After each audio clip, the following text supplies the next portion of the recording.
Hello, welcome back to the reading of the poem of the Man God, written by Marie Valtorta, Volume 2. Chapter 247, Part 2, at Bethlehem in Galilee.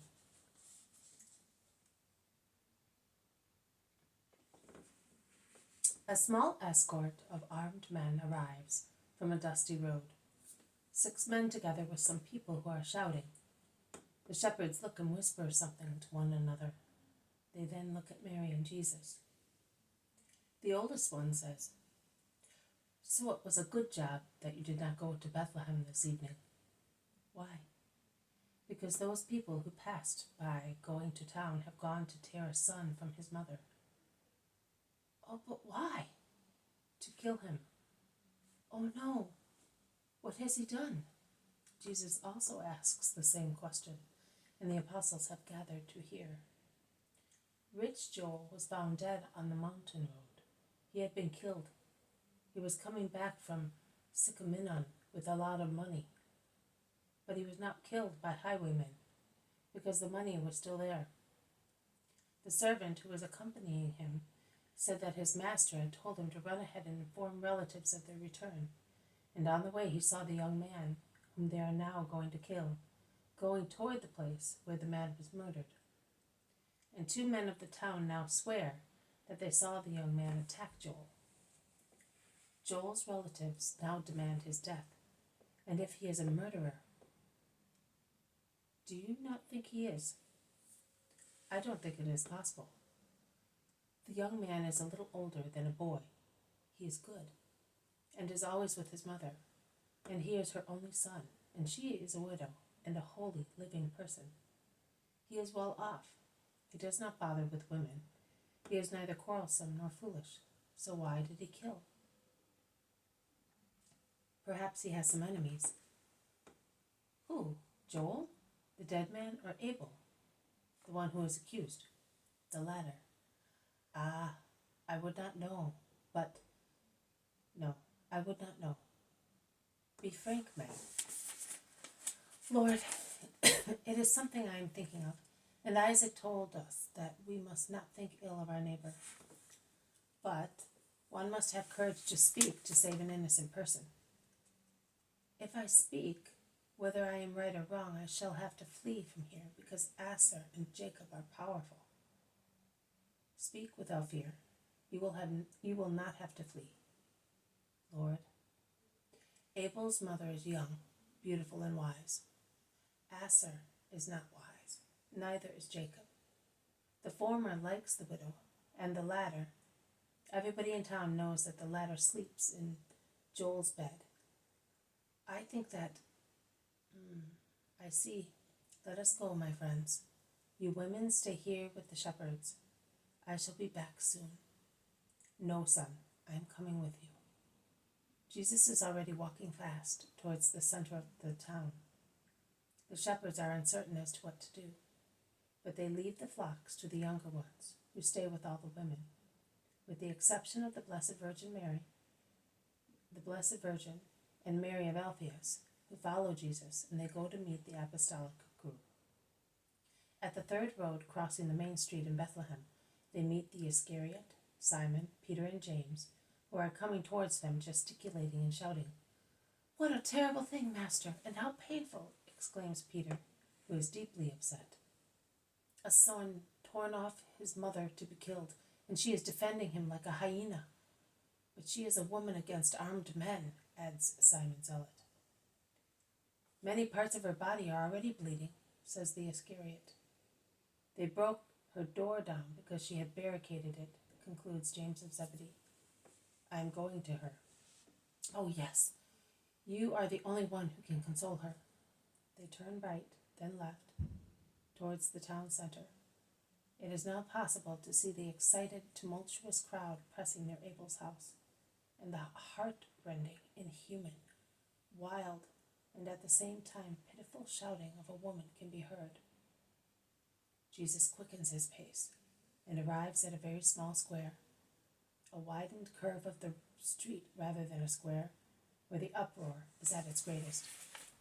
The woman is still contending for her son with the guards, holding on with one hand, which is like an iron claw, to the ruin of the knocked-down door, and to her son's belt with the other one, and she savagely bites anyone who tries to loosen her grip. Notwithstanding, they deal her many blows, and pull her hair so cruelly as to throw her head back. When she does not bite, she shouts, "Leave him, murderers! He's innocent. The night Joel was killed, he was in bed beside me. Murderers, slanderers, foul perjurers."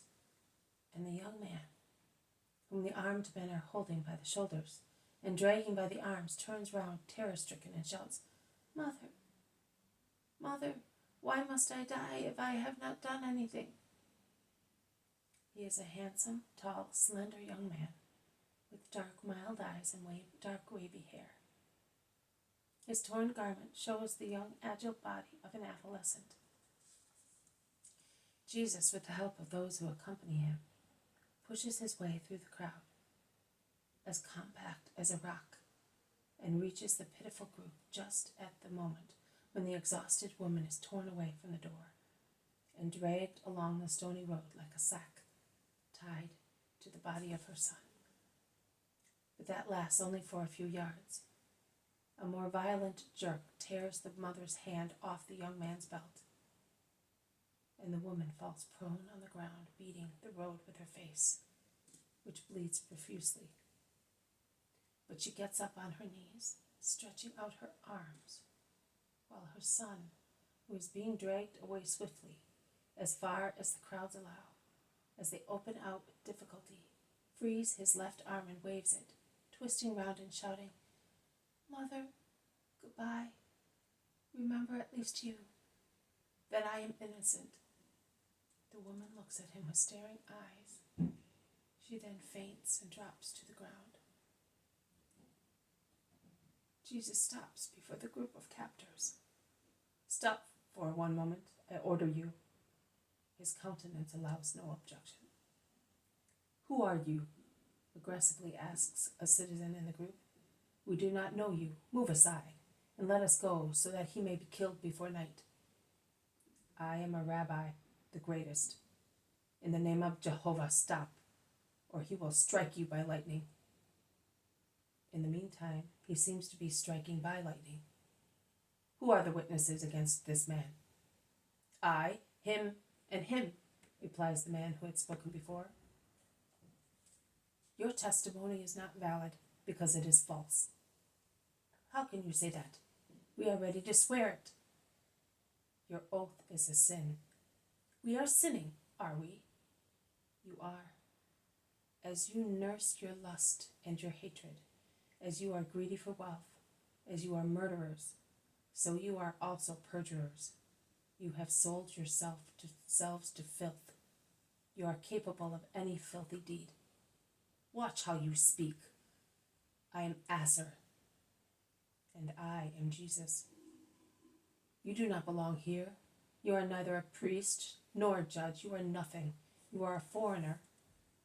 Yes, I am the foreigner, because the earth is not my kingdom. But I am judge and priest, not only of this small portion of Israel, but of the whole of Israel and of the whole world. Let's go. We are dealing with a madman," says the other witness, and he gives Jesus a vigorous push to draw him aside. "You shall not take another step," thunders Jesus, whose majestic countenance subdues and paralyzes, as it can give life and joy when he wishes. "You shall not take another step. You do not believe what I am saying? Well, look, there is no dust of the temple here, or water from it. Neither are there words written with ink to make the water bitter, which is judgment on jealousy and adultery.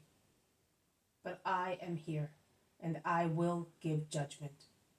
Jesus' voice is so piercing that it sounds like a blare. People throng to see. Only the Blessed Virgin and Mary of Alphaeus have stayed to help the mother who has fainted. "And this is my judgment. Give me a pinch of dust from the road and a drop of water in a jug, And while they are being brought to me, you who are accusing, and you who are accused, reply to me. Are you innocent, son? Say so frankly to him who is your Savior. I am, Lord. Aser, can you swear that you have spoken but the truth? I swear it. I have no reason to lie. I swear by the altar. May fire descend from heaven and burn me if I am not telling the truth.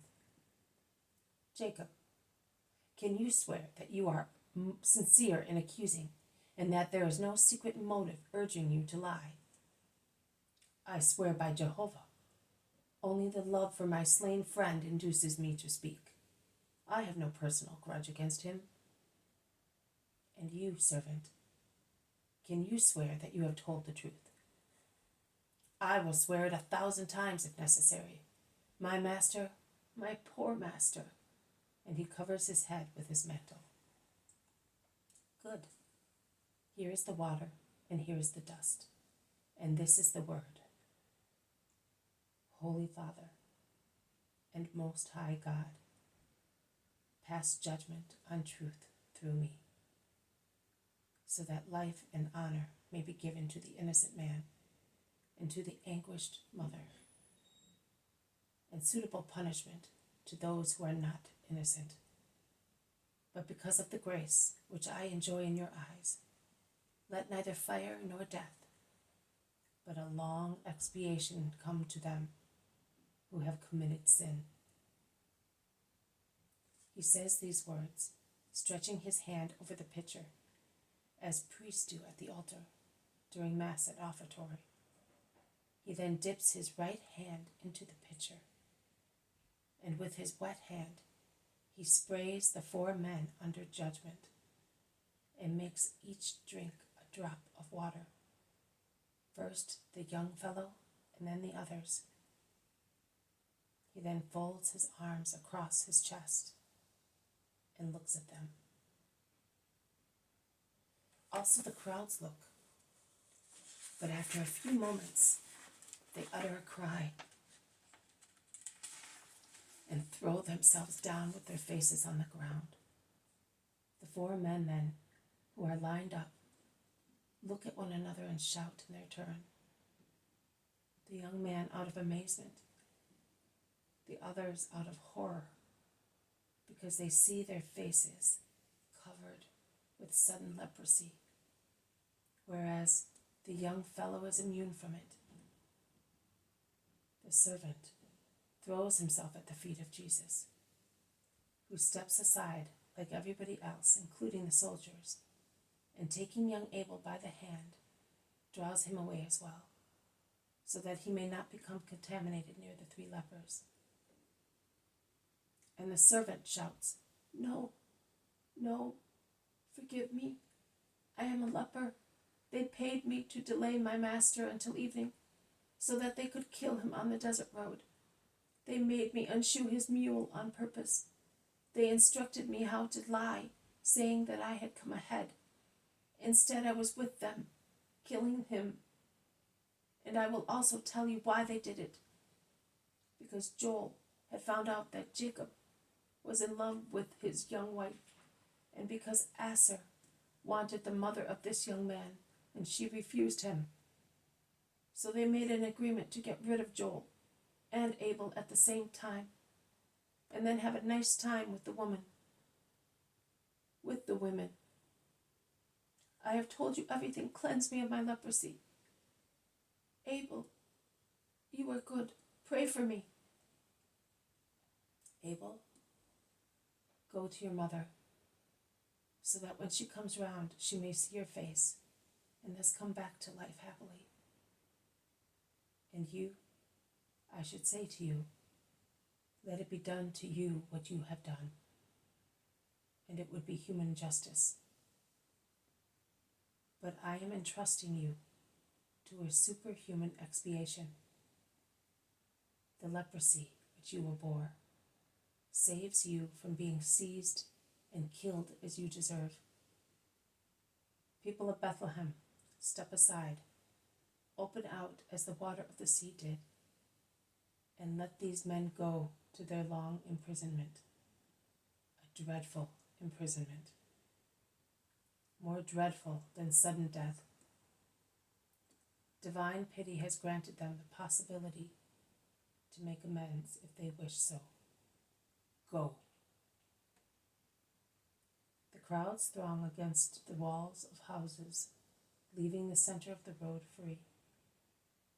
And the three men, covered with leprosy as if they had been affected by the disease for years, go towards the mountain, walking one behind the other. In the silence of approaching twilight, when all birds and animals become quiet, only their moaning can be heard.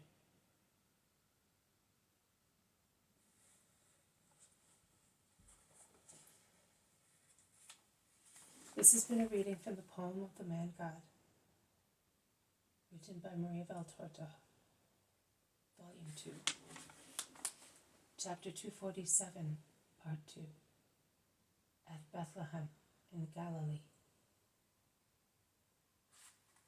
Thank you for listening. I will see you tomorrow. May God bless you, and may peace be with you.